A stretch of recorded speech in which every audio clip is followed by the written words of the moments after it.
কথায় বলে শত্রু শত্রু বন্ধু হয়, সেই পথেই যেন হাঁটছে বিশ্ব রাজনীতির মঞ্চ। বিশ্বের অন্যতম শক্তিধর দেশ রাশিয়া এবারে ধরে ধরে পশ্চিমাদের শত্রুদের সঙ্গে করছে বন্ধুত্ব। আর এই তালিকায় অতি অবশ্যই সবার আগে চলে আসে ইরানের নাম।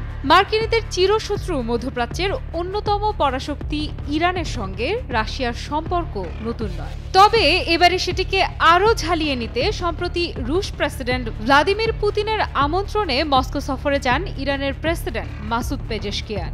সেই সফরে মধ্যপ্রাচ্যের ভাগ্য নির্ধারণে করেছেন বেশ কয়েকটি চুক্তি, ফলে অঞ্চলটির শাসনভার চলে যাচ্ছে পশ্চিমাদের নিয়ন্ত্রণের বাইরে।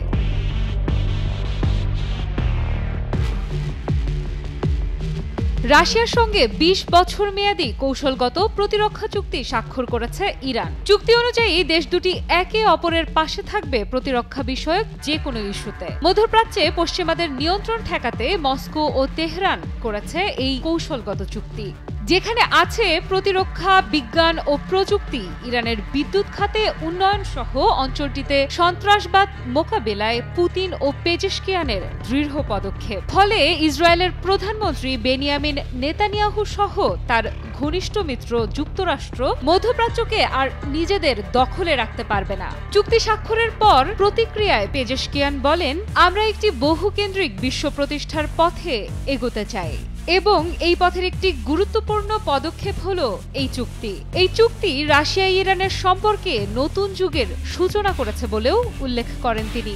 এদিকে রুশ প্রেসিডেন্ট ভ্লাদিমির পুতিন বলেন, এই চুক্তির ফলে শুধু নিরাপত্তা খাতই নয়, বরং অর্থনীতি ও বাণিজ্য খাতেও দুই দেশের সহযোগিতামূলক তৎপরতা অনেক বৃদ্ধি পাবে। কারণ এই কৌশলগত চুক্তির একটি শর্ত হলো এখন থেকে উভয় দেশের যাবতীয় অর্থনৈতিক আদান প্রদান দুই দেশের নিজ নিজ মুদ্রায় হবে।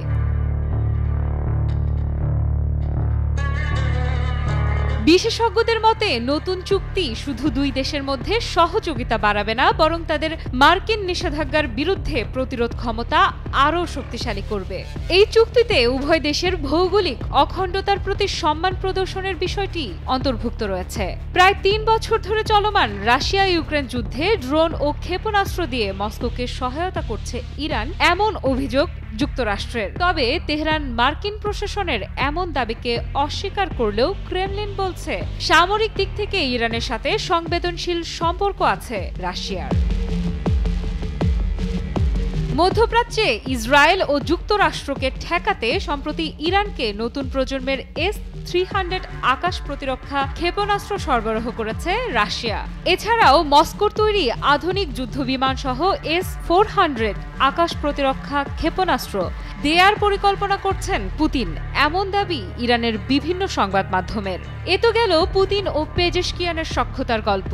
এতে যুক্ত হয়েছে এশিয়ার আরেক প্রভাবশালী দেশ চীনও। যুক্তরাষ্ট্রকে থামাতে নতুন জোট হতে যাচ্ছে ইরান, চীন ও রাশিয়া। চীন এবং রাশিয়ার সঙ্গে সহযোগিতা বৃদ্ধির মাধ্যমে আমেরিকার একতরফা নীতির বিরুদ্ধে প্রতিরোধ গড়ে তোলার প্রত্যয় ব্যক্ত করেছেন ইরানের প্রেসিডেন্ট মাসুদ পেজেশকিয়ান। পেজেশকিয়ান বলেন, আমেরিকা আন্তর্জাতিক মঞ্চে একতরফা এবং স্বৈরাচারী নীতির অনুসরণ করছে। আমরা রাশিয়া এবং চীনের সঙ্গে আমাদের সহযোগিতা বৃদ্ধির জন্য দৃঢ় প্রতিজ্ঞ। চীন এবং ইরানের মধ্যে বন্ধুত্বপূর্ণ সম্পর্ক রয়েছে।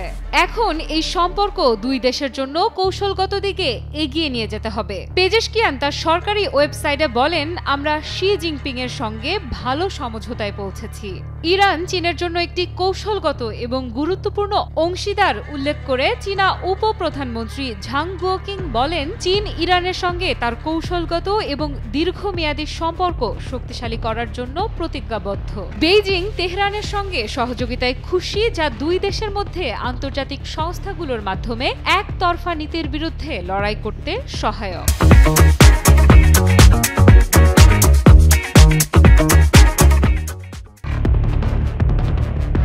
মার্কিন একতরফা নীতির বিরুদ্ধে ৩ পরাশক্তি ইরান, চীন ও রাশিয়ার একত্রিত হওয়া অত্যন্ত তাৎপর্যপূর্ণ বলে মত বিশেষজ্ঞদের। মসনদে বসার সঙ্গে সঙ্গেই শক্তিশালী এই জোট নবনির্বাচিত ট্রাম্প প্রশাসনের জন্য বড় ধাক্কা। এখন দেখার বিষয় ভবিষ্যতে কোন পথে এগোয় বিশ্ব রাজনীতি। আফ্রিদা ইফরাত, নিউজ 24।